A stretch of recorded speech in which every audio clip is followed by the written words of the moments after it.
Hey everybody, this is John for MTG Nexus coming at you with another deck overview, this time with a long forgotten bastion of the modern format, Eldrazi Tron. As a friendly reminder, if you do like these informative guide videos, please consider subscribing to the channel, giving us a thumbs up, leave me a constructive comment down below, and don't forget to check out our sister channel, Pioneer Nexus MTG, where I take a look at very similar things for the Pioneer format. So, Eldrazi Tron is kind of a weird hybrid deck between Green Tron and Eldrazi midrange decks of yore, whether it be the Ban Eldrazi decks that you saw previously or red Eldrazi decks that still pop up from time to time based around Ragavan and the power of Thought-Knot Seer and Reality Smasher. This is a midrange deck that is a little bit inconsistent in what it's trying to execute, and its power was often cemented with the power of Chalice of the Void in the modern format at that particular time. This used to be the primary Chalice of the Void deck in the format, so if decks like the Cascade decks or any of those kind of things were running around, or decks where Chalice was good and like Death Shadow and such, Eldrazi Tron would be a deck that would pop up from time to time, kind of take advantage of those situations, and often had favorable matchups against other aggressive base decks like Burn and such. Its power was mostly derived from the ability to use either Eldrazi Temple or the various Urza Tron lands, which we've covered in the Green Tron land, or Green Tron deck guide, used to power out a bunch of very powerful colorless spells, mostly based around Thought-Knot Seer, disrupting your opponent and putting a 4/4 body into play, Reality Smasher, threatening to kill your opponent, and a card called Endbringer that no longer really sees much play in these decks. Instead, the deck is kind of warped into a mid-range version of Karn the Great Creator midrange, with a whole wish board that we will talk about in a minute. Beyond that, you're using things like Expedition Map to find your missing land piece, whether you're missing a copy of Eldrazi Temple, missing a third Tron piece, etc. And then you get to play things like Relic of Progenitus and Warping Wail to slow your opponent down. Relic, obviously very important against any type of graveyard nonsense or decks that rely on their graveyards, kind of like Is It Murktide and such, or Living End. Warping Wail is very good in the current meta against a lot of sorcery-based spells, whether it be things like Scapeshift, Indomitable Creativity, Living End, the Cascade Rhino spell, etc. But, this is a card that does allow you to interact a little bit on the stack. One of the new additions to the deck is Karn's Silex, which players can't pay their life to cast spells or activate abilities. Basically, this shuts down fetch lands, and this is a deck that obviously does not rely upon fetch lands. And then you can play X and exile Karn's Silex, destroy each non-land permanent with mana value X or less, activating as only as a sorcery. So basically, this is a poor man's version of Oblivion Stone, with the plus side of activating to exile, the downside of its sorcery speed only. Beyond that, for a little bit additional early things, you have Dismember here to interact with your opponent's early creatures, whether it be an early Ragavan, etc. And then you also get to play multiple copies of Walking Ballista as a nice mana sink for your Tron lands, while also being an early play for your opponent's stuff. And once again, we've already kind of talked on Chalice of the Void being the centerpiece of the deck, and its power is often rise and fall with Chalice of the Void. Another powerful card is Ugin the Ineffable, especially when you're playing a deck primarily based around colorless-based threats, cheapening all those, while also being a removal spell and a form of card advantage. And then finally, most of these decks do play some amount of top-end Eldrazi, this one choosing to play Ulamog, the Ceaseless Hunger, as a way to exile your opponent's problematic permanents, sometimes blowing up their lands and just getting ahead when you have a very good Tron start. One of the weaknesses of this deck is simply the inconsistency of it.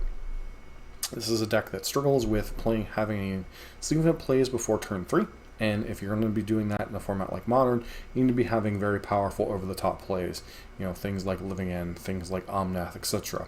In reality, Tron doesn't really match, or Eldrazi Tron doesn't really match up to that building anymore, and it's kind of a slow mid-range deck that struggles with if Chalice of the Void is not particularly relevant, or with a lot of the adaptations that the Modern format has done.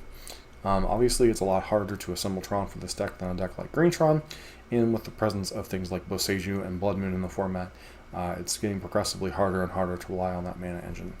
The deck used to run just copies of Wastes as their fetchable basic land, but notably with the way Boseiju is templated, they are instead running some copies of Swamp, both to be able to cast their Dismembers while also having a land to fetch when your opponent's basically doing all your important lands.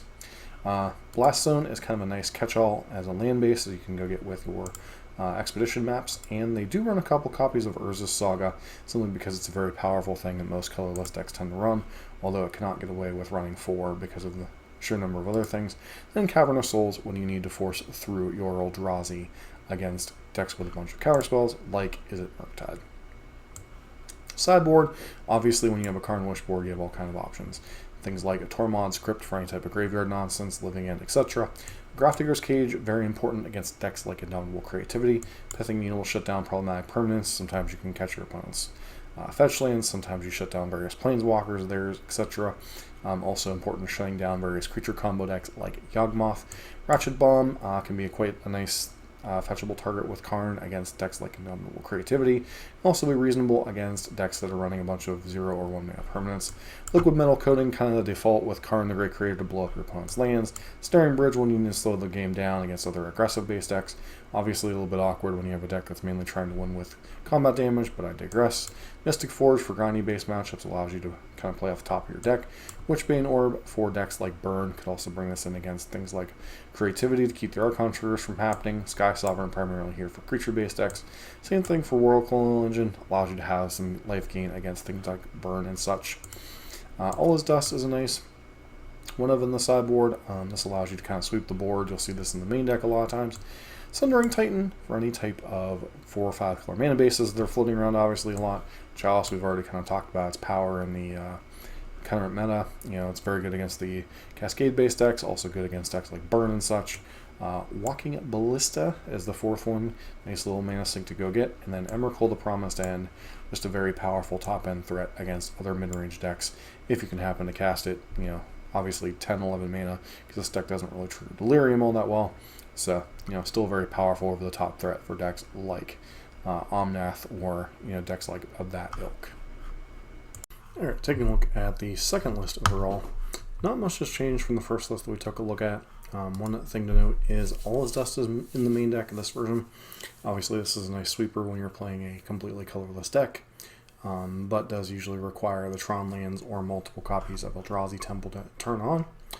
One thing continuing to note is these versions do struggle with casting cards without the Urzas or the Eldrazi Temples, and then once again this one using Uzan the Spirit Dragon as opposed to an Ulamog as its top payoff, yet another sweeper against a good portion of the meta. As far as the bullets in this version, there are a few different ones. Basilisk Caller is quite nice when paired with Walking Ballista. This allows you to kind of machine gun down your opponent's board. Obviously with the Ballista having Death Touch, that kind of kills everything. Another card to consider is Trinisphere, 3-ball, quite good against a lot of decks trying to cast cheap spells, whether this is decks like Grixis Death Shadow, Burn, Cascade decks, etc. It's quite a nice card to have access to. All these other ones we've kind of covered so far. Emrakul the Promised End, obviously Chalice is another sideboard option. I can't really overstate how good Sundering Titan is in the current meta if you can cast it reasonably. Obviously a turn 4 Sundering Titan against these 4-color decks can probably wipe out 3 or 4 lands, you know, possibly wiping out like a couple Triomes, as they don't play a ton of basics, and even if they do have basics, obviously you can target with Sundering Titan, and they really don't want to kill it because it's a leaves the battlefield trigger instead of a dies trigger, which is notably important against things like Leyline Binding. Final version we'll take a look at. Once again, not a whole lot going on here in the main deck. A lot of the same cards you'll see over and over again. This version is choosing to play a couple copies of Ugin the Ineffable, which is quite nice if you're, you know, playing this on turn 3 off of a Tron land, and all of a sudden you can cast, say, a Matter Reshaper for cheap, or on that same turn. You know, Walking Ballista, Ugin, we've all kind of seen all these cards before. As far as the Wishboard targets, you're seeing a lot of the same things. Ratchet Bomb, Turbo Orb's an interesting one against the Elementals decks. Also good against, you know, some of the various different ETB decks. You know, mainly Elementals if we're being completely honest, but other decks do have ETB triggers. You know, Merfolk can have some, Elves can have some. You know, basically anything that has Enter the Battlefield triggers, this can be quite nice against. Notably, though, it does shut off your own Thought-Knot Seer, which is quite irrelevant, but, you know, still a very powerful effect to have access to in the Wishboards. Sideboard, you know, like again said, we've seen almost all of these cards, so the lists are kind of homogenizing, and unfortunately this is a deck that is not putting up a ton of results, so there really doesn't seem to be a whole lot of innovation in other than the presence of Karn's Silex in these new lists.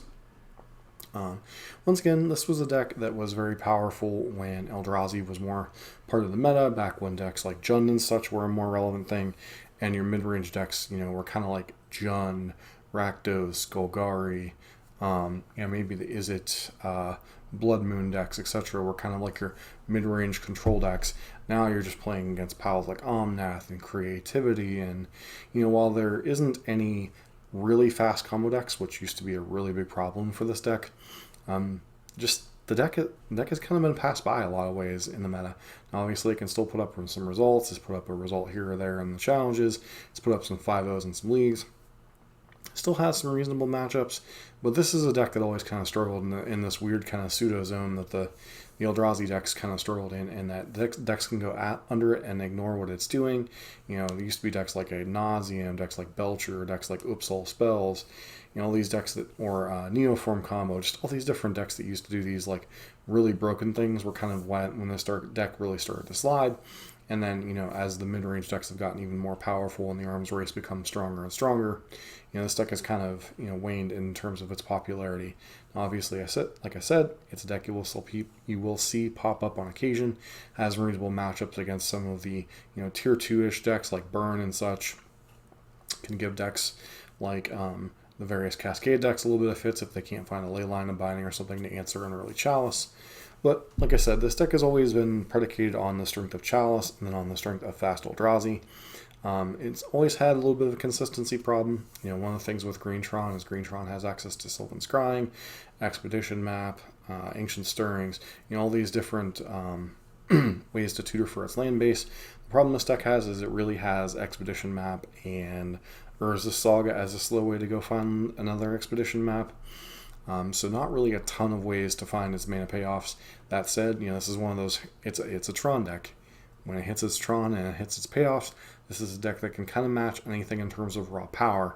But it's just really that consistency and the waxing and waning of Chalice of the Void, you know, that have kind of made the deck a little bit weaker, and the power of other mid-range decks have just kind of gone up, and making this not necessarily the best choice for the current mono meta, but something you should be aware of in a deck you might see pop up on occasion. As always, if you like these deck overviews, please consider subscribing to the channel, giving us a thumbs up, leaving a constructive comment down below, and don't forget to check out our other deck guides for the Pioneer format at Pioneer Nexus MTG.